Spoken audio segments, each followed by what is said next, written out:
हक्कासाठी सतत लढले, ना थकले ना थांबले, हक्कासाठी सतत लढले.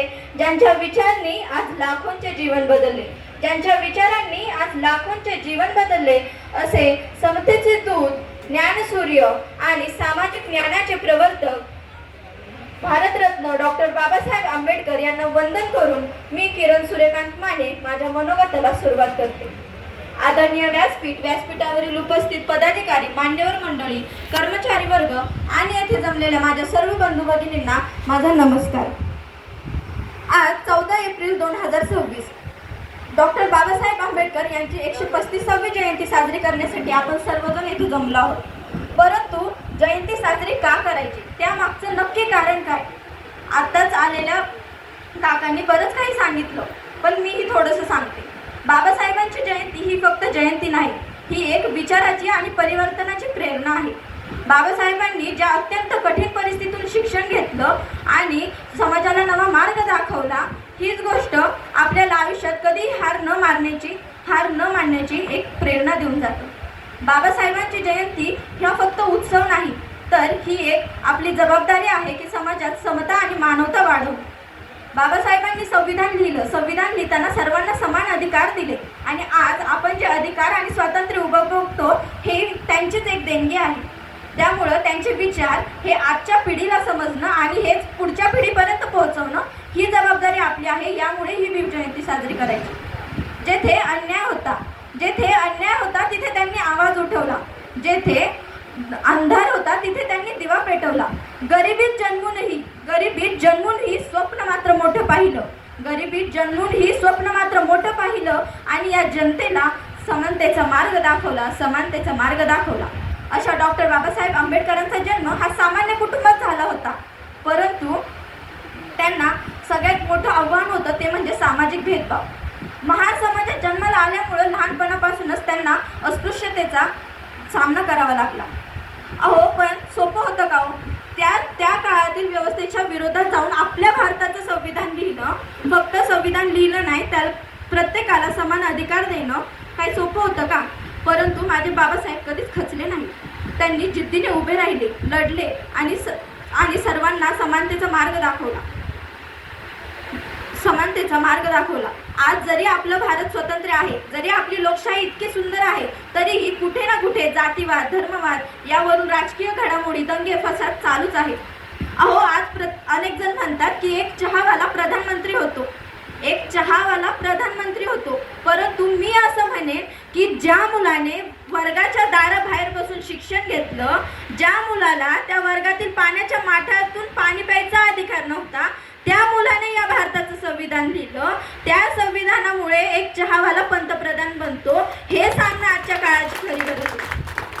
आज लंडनमध्ये बाबासाहेब शिकत असताना त्यांची परिस्थिती अत्यंत हलाखीची होती. त्यांना दिवसेंदिवस जेवायला सुद्धा भेटत नव्हतं. ते उपाशी लायब्ररीमध्ये पुस्तके वाचत बसायचे. पण त्यांची भूक ही पोटाची नव्हती, तर ज्ञानाची होती. आणि म्हणूनच त्यांनी तब्बल 39 पदव्यांचा मान भारतातील प्रथमच व्यक्ती बनले की ज्यांनी 39 पदव्यांचा मान मिळवला. आणि परदेशात राहूनही त्यांनी सुखसोयींचा उपभोग घेतला नाही. स्वतःसाठी यश मिळवणं हा त्यांचा उद्देश नव्हता, तर भारतातील दुर्बल आणि वंचित समाजाला या समाजात योग्य ते स्थान मिळवून देणं असा दृष्टिकोन त्यांनी ठेवला. आणि ह्याच दृष्टिकोनाची गरज आजच्या काळातील प्रत्येक माणसाला आहे. आपण हे समजून घेतलं पाहिजे की परदेशात जाऊनही त्यांनी सुखसुविधा नाही तर ज्ञानाची निवड केली. आणि म्हणूनच आज ते फक्त विद्वान नाहीत, तर लाखो जणांचे प्रेरणास्थान आहे. आपण आज लोकशाहीत जगतो, पण लोकशाहीत जगणं म्हणजे फक्त 5 वर्षानंतर एकदा मतदान करणं एवढंच आहे का? आपल्याला बाबासाहेबांनी आधीच इशारा दिला होता, भक्ती ही धर्मात असावी. जेव्हा लोकशाहीत भक्ती येते तेव्हा ती हुकुमशाहीची नांदी होते. आणि आज तेच झालं आहे. आज अनेक कारणांमुळे या समाजात जातीवाद, धर्मवाद असे दंगे फसाद होतात. सोशल मीडियावरती सुद्धा नको त्या कमेंट्समुळे बरेच वाद घडतात. परंतु आपण हे सर्व करताना बाबासाहेबांचे विचार डोक्यात घेतले पाहिजेत.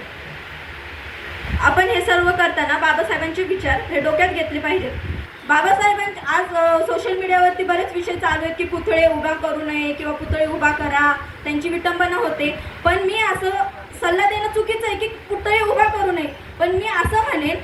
ज्या नगरात, ज्या चौकात, ज्या गावात या महापुरुषांचा आदर करता येत नसेल तर अशा ठिकाणी त्यांची पुतळी उभा करून त्यांचा अपमान का करावा?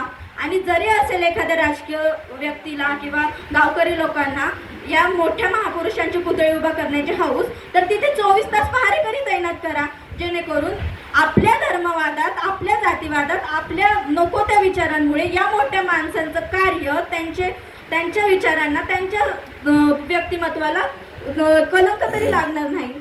आज आपण सर्वजण इथे जमलो या महान पुरुषाची जयंती साजरी केली, ज्यांनी फक्त हा देश घडवला नाही तर आपल्याला माणूस म्हणून जगायला शिकवलं.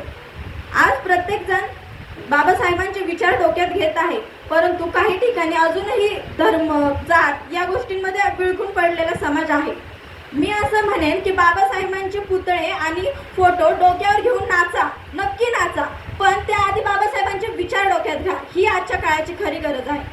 मित्रांनो, बाबासाहेबांचे पुतळे हे चौकात उभे राहतीलच, पण आज गरज आहे ती बाबासाहेबांच्या विचारांची शिखरे प्रत्येकाच्या डोक्यात उभं राहायची, आणि तेव्हाच खऱ्या अर्थानं हा समाज एक सक्षम समाज होईल आणि बाबासाहेबांना देखील बाबासाहेब देखील गर्वाने मान वर करून जगतील.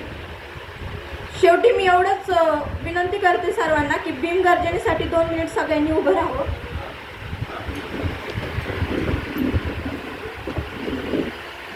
घटनापती, सुवर्णरत्न, क्रांतीसूर्य, क्रांतिकारक, शिल्परत्न, बोधिस्तव, मुखनायक, न्यायमूर्ती, युगपुरुष, महामानव, परमपूज्य डॉक्टर बाबासाहेब आंबेडकरांचा विजय असो. अरे हा काय आवाज आहे का? आपला आवाज कसा पाहिजे? देशाच्या कोण्याकोण्यात आवाज गुंजला पाहिजे आणि सगळ्यांना कळलं पाहिजे आज कोणाची जयंती? आपल्या डॉक्टर बाबासाहेब